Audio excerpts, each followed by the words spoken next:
আজ মনে হচ্ছে জীবনের সেই দিনটা কেন এসেছিল, যেদিন প্রথম স্কুল থেকে ফেরার পথে ওকে দেখেছিলাম রাস্তায় ঘুড়ি ওড়াতে।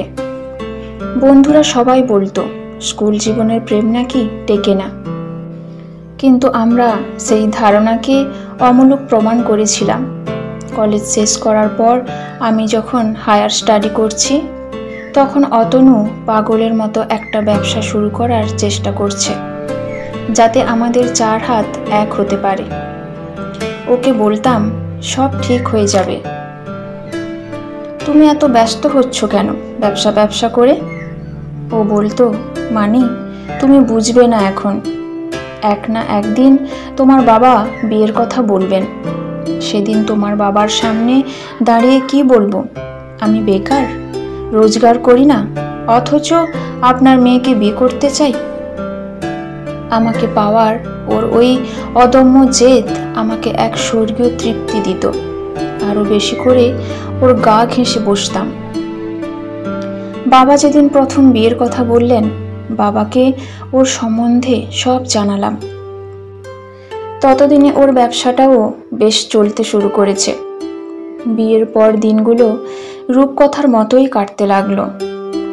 বছর দুয়েকের মধ্যে ব্যবসাটা কলকাতা শহরের সীমানা ছাড়িয়ে সুদূর লখনৌতেও পৌঁছালো। মাসে কিছুদিন অতনু এখন লখনৌতে থাকে। আমি বুঝতে পারছিলাম একটা শূন্যতা আমাকে ধীরে ধীরে গ্রাস করছে। ও অবশ্য আমাকে বলতো আমার ইচ্ছে মতো কিছু করতে, যেমন একটা স্কুল খুলে বাচ্চাদের পড়ানো হোক বা কোনো ব্যবসা। কিন্তু আমার কোনো কিছুই ইচ্ছে করতো না। শুধু মনে হতো বাড়ির বাইরে বেরোলেই কেউ না কেউ ঠিক জিজ্ঞাসা করবে বাচ্চা হচ্ছে না কেন।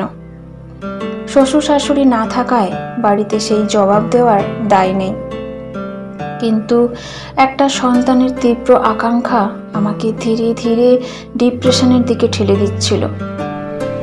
অতনু বুঝতে পেরে ডাক্তারের কাছে নিয়ে গেল। দুজনের সমস্ত পরীক্ষা হলো। গলা খাকারি দিয়ে ডাক্তার জানালেন সমস্যাটা আমার, আমি কোনোদিন মা হতে পারবো না। বাড়ি ফিরে ড্রেসিং টেবিলে সব ছুঁড়ে ফেলে দিলাম। চাই না আমার সাজগোজ, এই বিশাল বাড়ি গাড়ি, আমি শুধু মা হতে চাই। মানি তুমি এরকম ভেঙে পড়লে আমি কোথায় যাই বলো? আচ্ছা, আমরা তো একটা বাচ্চা দত্তকও নিতে পারি। কি বললে? দত্তক? ইস, কার না কার রক্ত, আমি পারবো না এসব, আমি পারবো না। আর কোনোদিনও আমায় এসব দত্তকের কথা বলবে না। কোনো বেজন্মাকে নিজের সন্তান হিসেবে মানুষ করতে আমি পারবো না। এসব তুমি কি বলছো মানি? শিশুর কি কোনো জাত ধর্ম হয়? আজ মনে হচ্ছে সেদিনই বোধহয় আমাদের মধ্যকার দূরত্বের বীজটা আমি নিজের অজান্তে বপন করে দিয়েছিলাম। এরপর অতনু নিজেকে আরো বেশি করে ব্যবসার সাথে জড়িয়ে ফেলল। মাসের অর্ধেকটাই কাটতো ওর লখনৌতে। আমিও নিজের দুঃখের সাথে আপোষ করে হাই সোসাইটির কয়েকটি মহিলার সঙ্গে কিটিপাটি, পাব, লং ড্রাইভ, মদ খাওয়া সবই শুরু করলাম। অতনু আর আমার জীবন সমান্তরাল রেখার মতো চলতে থাকলো দীর্ঘ 6 বছর।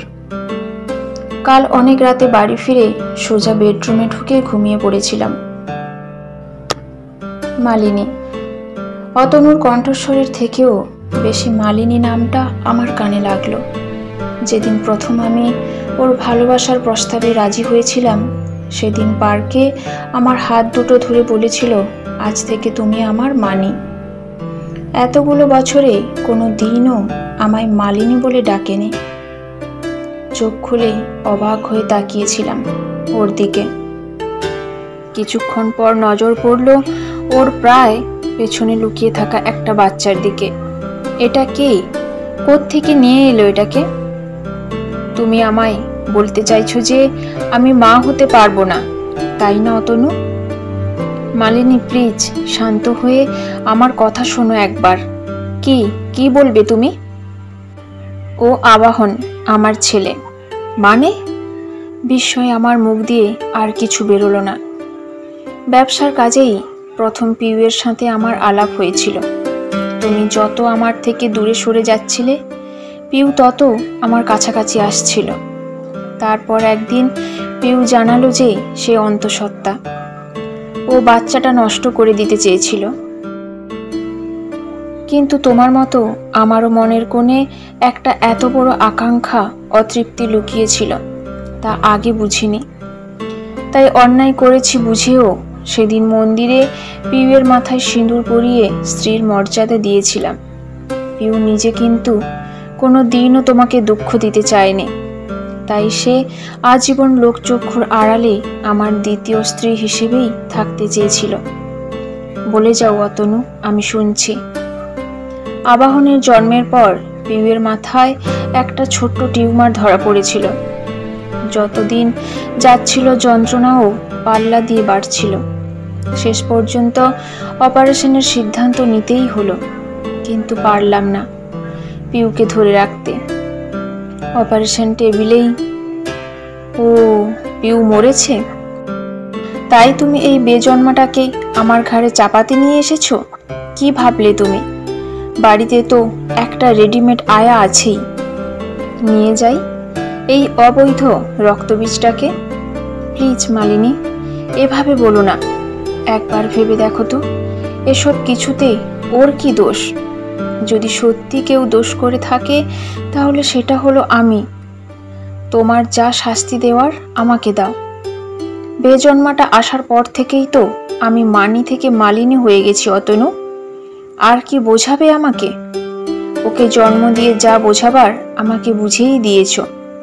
না মানি, তুমি ভুল বুঝছো। ভেবে দেখো তো, গত 2 বছর আমাদের মধ্যে কোনো কথা হয়নি। যখনই তোমার সঙ্গে কথা বলতে গেছি, তুমি কোনো না কোনো পার্টিতে যাওয়ার জন্য বেরোচ্ছিলে বা পার্টি থেকে নেশা করে ফিরেছিলে। আমি আমার মানিকে জীবনের কোনো বাঁকে হারিয়ে ফেলেছি। এই মালিনী আমার খুব অচেনা।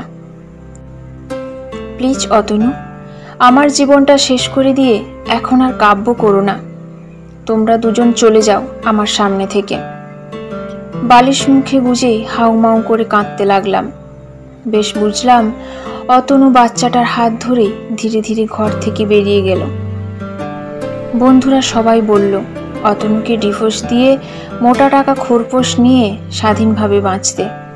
কিন্তু আমি ডিভোর্স দিলে তো অতনু খুশি খুশি ওই বেজন্মাটার সাথে দিন কাটাবে।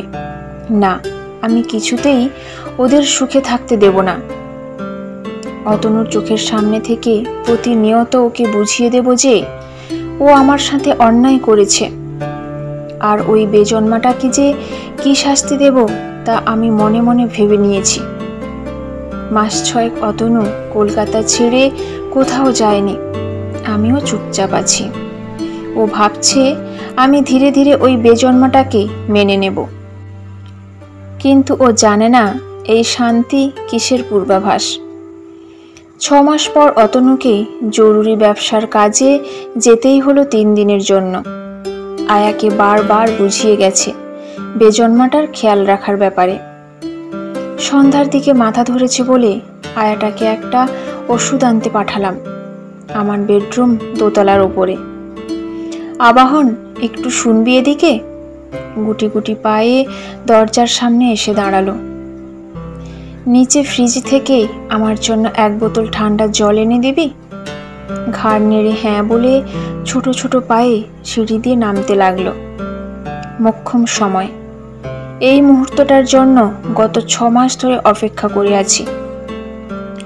1, 2, 3 মনে মনে গুনে পেছন থেকে দিলাম 1 ধাক্কা। আমার চোখের সামনে ছোট্ট শরীরটা সিঁড়ি দিয়ে গড়িয়ে পড়তে লাগলো। চোখ বন্ধ করে নিলাম। মা মা ডাকটা আমার সমস্ত অন্তরাত্মাকে নাড়িয়ে দিল। এই ডাকটার জন্যই তো এতদিন আমি অপেক্ষা করেছিলাম। চোখ খুলে দেখি রক্তে ভেসে যাচ্ছে ওর ছোট্ট শরীর। 2 হাতে ওকে শক্ত করে তুলে হসপিটাল রওনা দিলাম। ডাক্তার দেখে বললেন অনেকটা রক্ত বেরিয়ে গেছে, রক্ত দিতে হবে। পরদিন সকালবেলায় বিধ্বস্ত অবস্থায় উদ্ভ্রান্তের মতো অতনু এলো হাসপাতালের কেবিনে। আমাদের দুজনের চোখেই তখন অশ্রুধারা। ও কিছু বলার আগেই আমি বললাম, দেখো, ডাক্তার বলেছিল আমি কোনোদিনও মা হতে পারবো না। ওই দেখো আমার সন্তান, ওর শরীরে আমার রক্ত বইছে। আজ থেকে ও আমার বেজন্মা নয়, আমি ওর নতুন জন্ম দিলাম। দু চোখ ভরা জল নিয়ে আমার বুকে মাথা রেখে অতনু শুধু বলল, মানে